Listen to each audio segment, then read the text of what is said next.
Get the all-new Pathfinder with 26 MPGs for only $299 a month, or check out the Altima for just $249 a month, and 36 MPGs and over 100 available to choose from. For more, go to westcountynissan.com.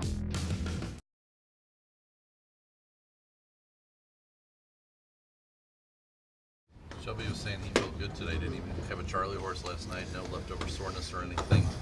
Does he kind of serve as a reminder to everybody that, all of a sudden it does look like the humidity's here and guys need to get a few extra electrolytes or whatever the case may be? Yeah, and our guys normally do a real good job. They go around after the game and make sure that the guys are rehydrated and giving them all kinds of supplements to make sure to try to get ahead of it. But it zaps you here, and we've got way rougher days ahead. So it's something we'll be very conscious of. But some of the times you just can't get enough in you. You're just dropping a lot of water.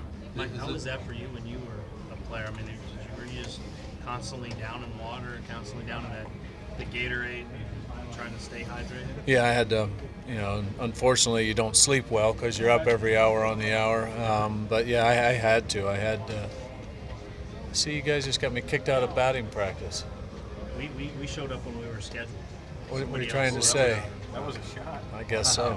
That was a fastball. Wow. Deal with that later. I don't even remember your question. It isn't relevant. But you can't, even if you hydrate and do all the right things, there's no guarantee you don't get a cramp. Yeah, most likely. But obviously, when you start to get a little dehydrated, you're more susceptible. So it's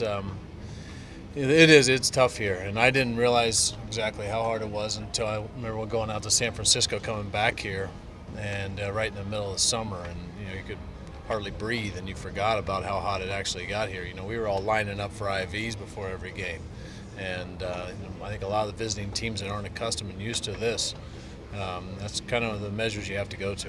So were you a guy who had stuff in your helmet, smelling salts in between innings or things like that to keep things going, or what's some of those worst summer days you had to battle through back there? Well, in the old stadium, it was mostly back in the tunnel. I didn't get to watch a good portion of the game because I was back there trying to get my body temperature down. I could feel myself overheating, and they'd keep a bucket of the ammonia water and ice, and I'd stick my head in there if I had to most of the time. They kept cold towels, and usually the starting pitcher and myself would be back there, and we'd have somebody in between giving us an audio update of what was going on the field.